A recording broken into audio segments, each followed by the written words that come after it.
আপনারা দেখছেন TV news 10। আপনারা মানেই আমরা।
ছিল, ঋতব্রত ছিল, সবাই ছিল, সঞ্জীবন ছিল, নওয়াজুজ্জামান ছিল, অরূপ রায় ছিল, মদন মিত্র ছিল, ফিরহাদ হাকিম ছিল, অরূপ ছিল, চন্ডিমা ছিল, মন্ত্রী চন্দ্রনাথ সিনহা ছিল, সবাই ছিল।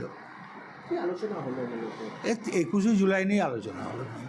21 জুলাই কত লোক হবে এবারে? তো দেখুন, 21শে জুলাই একটা আবেগ, একটা স্বপ্ন। 21শে জুলাই লোক নিয়ে তো বলতে হয় না, যেমন আমরাই বোলপুর থেকে মোটামুটি একটা ব্লক থেকে 10খানা 15খানা করে বাস পাঠাতাম, তারপর আবার ট্রেন। কিন্তু আপনারা দেখেছেন যে এখানে স্টেশনে খাওয়া দাওয়া হতো, আপ টু রাত পর্যন্ত যত লোক যেত। যারা বিকালবেলায় যেত তাদের মুড়ি আলুর দম, রাত্রেবেলায় তাদের জন্যে ভাত, ডিমের ঝোল, আলু পোস্ত দেওয়া হতো। প্রত্যেক station, Bolpur station, Amodpur station, Sainthia station, এইভাবে তো চলতো। এইবারে 21শে জুলাই তো 3 থেকে 4টি জায়গায় হবে এবং সেই জায়গায় 3-4 জায়গায় হবে কিনা আমি জানি না। কংগ্রেস বোধহয় একটা করবে শহীদ মিনারে, আমরা করব গান্ধীর ওখানে। হ্যাঁ, তৃণমূল গান্ধীও পদদলে করবে, লোক হবে। মমতা বন্দ্যোপাধ্যায় সভায় থাকবেন না হয়তো। কোন সবাই? 21শে জুলাইয়ের যে সভা, আপনাদের যে সভা হবে, কি বলবেন? এলে ভালো করবে, কেন আসবেন না? উনি আসতে পারে, কেউ মানা করবে না তো, উনি তো আসতেই পারে। তৃণমূলের সবাই আসবে তো, ক্ষতি কী আছে? আমরা তো সবাই মিলেই তৃণমূলটা করেছি।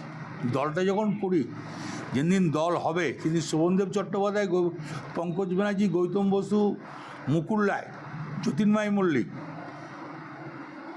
বাণী সিংহ রায়, তনমেশ ঘোষ, আমরা কিন্তু সবাই প্রেজেন্ট ছিলাম। খন্দেকার, আমরা কেউ না প্রেজেন্ট ছিলাম না। কি ক্ষোভ কালকে কলকাতায় দেখা গেল আপনি মিটিংয়ের পরে? খুব নয়, দলটা খুব কষ্ট করে এনেছিলাম, সিপিএমকে তাড়িয়েছিলাম। তার দলটা কি করে চলে গেল, কার জন্যে চলে গেল? আমি অন্য কাউকে কিন্তু দায়ী করব না, আমি মমতা ব্যানার্জিকে দায়ী করব। মমতা ব্যানার্জি জেগে ঘুমোলে কি আর সারা পাওয়া যায়? কেন মমতা ব্যানার্জি দলটা এই অবস্থা করলো? যে দলের সুপ্রিমো ছিল, তা দলটা আস্তে আস্তে কিসের আইপেক কী করবে? আইপেক কোনো সংগঠন করতে পারে? আইপেকের দ্বারা কোনো সংগঠন হয়? কই 9-এ তো আইপেক ছিল না, 11-এ আইপেক ছিল না, 14-তে আইপেক ছিল না, 16-তে আইপেক ছিল না, 19-এ আইপেক ছিল না, 21শে আইপেক আমি কথা একটা মানি নাই। আইপেকের কোনো প্রোগ্রাম আমাকে দিতে সাহস পাই নাই, আর দিলেও আমি করি নাই। আমি 21শে প্রোগ্রাম আমার নিজের প্রোগ্রাম করেছি। দেখেছেন আপনারা, 40টা করে ছেলে, 20টা করে মেয়ে পার বুথে একের পর এক সম্মেলন করে গেছি। আমি আইপেকের কথা শুনবো কেন? একটাই হিন্দিভাষী ছেলে মোরালের সংগঠন সম্বন্ধে কি বোঝে? রাজস্থানের একটা ছেলে, মধ্যপ্রদেশের ছেলে নানুরুল্লাহপুর সম্বন্ধে কি বোঝে? জেলা স্তরে আপনাদের মতো নেতা যারা দীর্ঘদিন দলের জন্য কাজ করেছেন, তারাই কি মঞ্চে গুরুত্ব পেত না এই ক্ষোভ? এটা তো 100 হয়। আমরা ধরুন আজকে ব্রিগেড হবে, 1000 লোক নিয়ে যাব, 1 পয়সা কিন্তু কলকাতা দিত না। লোক নিয়ে যাব, এখানে লোকরা ভোরবেলা থেকে গাড়ি ছেড়ে কষ্ট করে মুড়ি খেয়ে যাবে, আর সামনের সারিতে বসে থাকবে যত ফিল্ম আর্টিস্ট, যত নায়িকা তোমার সিরিয়ালের, কেন ওরা বসে থাকবে? ওরা দলের কি করে? ওরা বিনা পয়সায় কোনো প্রোগ্রাম করে ওরা?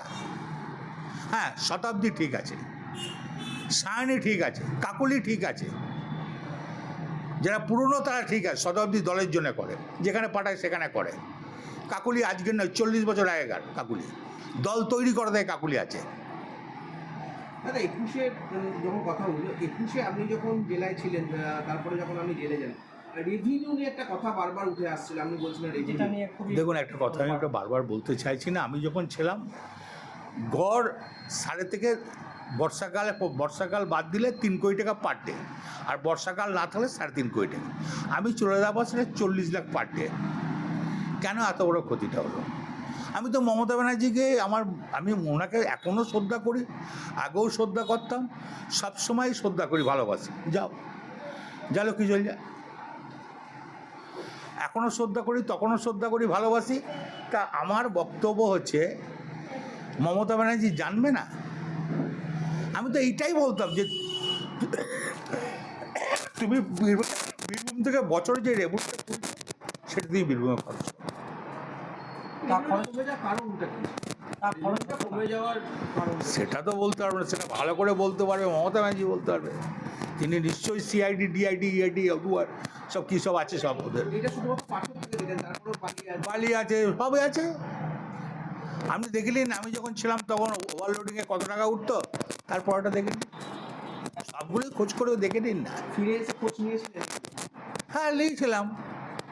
কারণ সে ভিজে মতন লাগলো, সেই গরুকে পান্নায় ছানিয়ে দেয় জানেন তো, শুকনো ছানির উপরে জল ছিটিয়ে খোল দিলে গরু মজমজ করে খায়। তারপরে যে ছানিটা ভিজেই গেলে একবারে কেতাকানি হয়ে যায়, সেই অবস্থা হয়ে গিয়েছিল যখন ঘুরে এলাম। বলেছিলেন হ্যাঁ, তা কেতাকানি হয়েছে জানেন ওরা? অ্যাকচুয়ালি তাহলে একদম মানে আমার জেলা কেন, সব জেলার রেভিনিউ খবর লেখেন। সুপ্রিমো মমতা বন্দ্যোপাধ্যায়, মমতা ব্যানার্জি যে কানে দেখে, চোখে শোনে, ওনাকে আমি প্রচণ্ড ভালোবাসতাম, উনিও আমাকে ভালোবাসেন। এখনও বলছি, যদি বুদ্ধিমান হয়, ওনাকে আমি বলেছিলাম সবাইকে ডাকুন, ডাকলো না কেন? ওনাকে তো বলেছিলাম সবাইকে ডাকুন, ডাকার সাহস নেই কেন? আমি তো জেল খেটেও তো পালিয়ে যাই না অন্য দলে। এখনো উনি যদি এদিকে চলে আসেন, মানে বুদ্ধিমানের কাজ করবেন। আমি যে রামপুরহাটে যে সভাটা হলো, যার টাকা দেওয়ার কথা ছিল প্রত্যেকটি ব্লককে, সে দিল না। আমি ধার দেনা করে দিলাম, সেই ধার দেনার টাকা এখন আমাকে দিয়েছে? লোকে তাকেদা করছে। আমার কন্ডিশন জানেন না, যে আমার সব সিজ হয়ে আছে, আমার কীভাবে কষ্ট করে আমার সংসার চলছে। আপনারা তো জানেন, লোকাল সাংবাদিক, আমার সেই আবল তাবল আর আমার সেই ফুটুনি আছে, আর আপনারা জানেন না। রথের দিন আজ, কি বলবেন? আজকে রথের দিন বলবো, পশ্চিমবাংলার মানুষ জগন্নাথকে বলবো, হে বাবা জগন্নাথ, তুমি সবাইকে ভালো রাখো, শান্তি রাখো, সুস্থ রাখো। জয় জগন্নাথ। দাদা, পৌরসভা এবং পঞ্চায়েত হাতছাড়া হয়ে যাচ্ছে, হাতছাড়া হলে ভুল হবে, ইলেকশন বহু দেরি। আমি মনে করি এই পঞ্চায়েতের প্রধানকে নিয়ে, এই মেম্বারকে নিয়ে কাজ করে নেওয়া উচিত। পঞ্চায়েতে, পৌরসভায় কি বসিয়ে দিয়ে কাজ ভালো হবে? ভালো হবে না। সে জায়গায় আপনি ছিলেন না বলে কি সরে যাচ্ছিল, এখন আপনি আছেন আর দেখা যাচ্ছে না কোথাও যে আর ইস্তফা দিচ্ছে বা কিছু? দেখুন, ইস্তফা দিলে আবার বলছি, সব কাজ কিন্তু ভেঙে পড়বে। ইস্তফা না দিয়ে এসডিও, বিডিওরা কাজটা ভালো করে করাতে।